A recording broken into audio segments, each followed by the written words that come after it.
nilisema ya kwamba sisi tuko demokrasia. Na demokrasia kila mtu akona haki ya kuongea. Sama ya ODM tuliamua ya kwamba sisi tutakuwa na uhusiano. Lakini kukuwa na uhusiano sio kusema ya kwamba sisi yote tumeingia kwa serikali.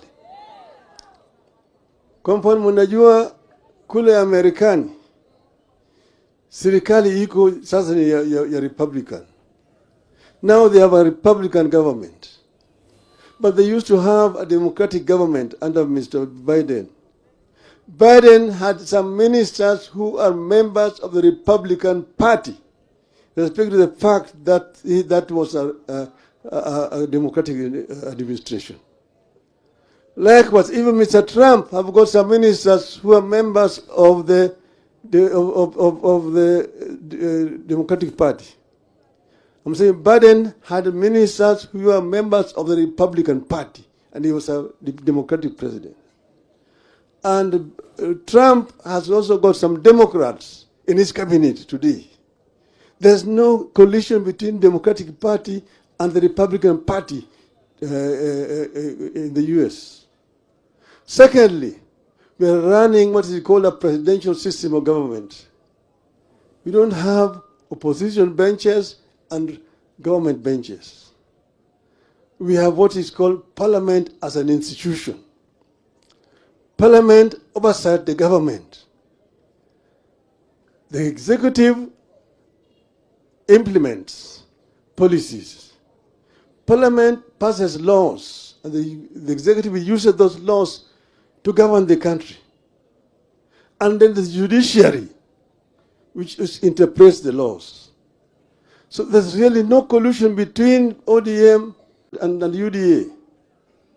But it is an arrangement which is based on an MOU which was signed between us, and it was on open daylight. And there are very clear points in that MOU, 10 of them. And they are very explicit indeed. That's the reason why I don't see why people are bickering. When Mr. James Orengo talks, he's talking on the basis of an MOU between ODM and UDA. Orengo has not committed any crime. He has got a democratic right to say what you're saying. When Professor Yang Nyong'o speaks about devolution, he is talking the language of ODM. And I said it when we were in Siaya, that devolution was the most important feature of this new constitution. Ugatuzi ni muhimu zaidi katika katiba hii ambayo tulitoa Bomas. Ugatuzi. Lakini ugatuzi hajafanya kazi kwa sababu hatujatekeleza kulingana na sheria ambayo iko ndani ya katiba. Devolution has not been implemented the way it should be implemented. That's why the people are not reaping the benefits of devolution. You have devolved some responsibilities, but you have not devolved the funds to give the counties the power, financial power to implement those functions. Health is a devolved function, but most of the funds are held up in Nairobi. Where should the national government be holding over 100 billion shillings? Yet the health function is devolved. That is not should not be the case. The other issue is the issue of infrastructure, roads. I said that I am the one who actually informed Kura, Kera, and Kenha. But that was during the unitary system of government. Now in a devolved system of government, you don't need Kura and Kera. Why should the national government be having roads in Homabay? Why should they be having roads? The national government should only be responsible for international highways, national highways, and the trunk roads. But all these feeder roads within the counties should be the responsibility of the county government. Devolve funds and give those funds to the governors. Then they will be able to implement the program. Why should the national government be having roads in Kisumu town, city? Why should they be having roads in Mombasa city? Many roads are not county government roads. Nairobi city itself, there are so many roads which the Nairobi county government is not allowed to touch. Why should Kenya be having roads in Nairobi city or Kura? These are issues which we need to discuss openly. Devolution is not working. Some people say that, oh, too much money is going to recurrent expenditure in the counties, 50% and so on. But that's because the money that is meant for development is not being released to the counties. Why should they be paying him Nyamrerwa? Why should Nyamrerwa be paid by the national government? Why? Why? So this is an issue which we must continue to raise.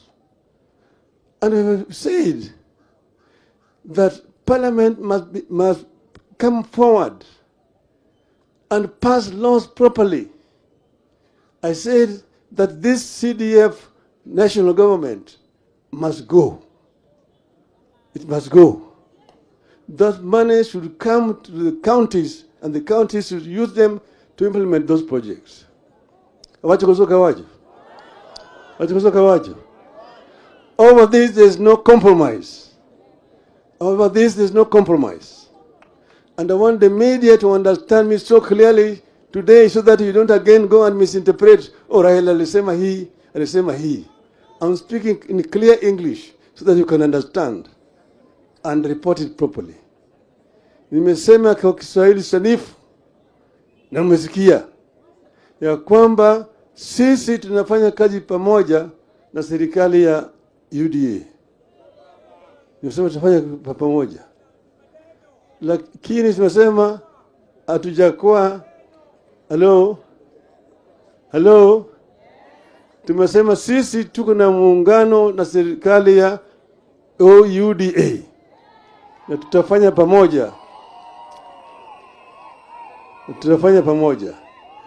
Tunataka Wakenya waungane pamoja wakati hii ili wananchi waweze kupata manufaa ya maendeleo wakati hii. Kwa sababu tunataka amani katika taifa letu.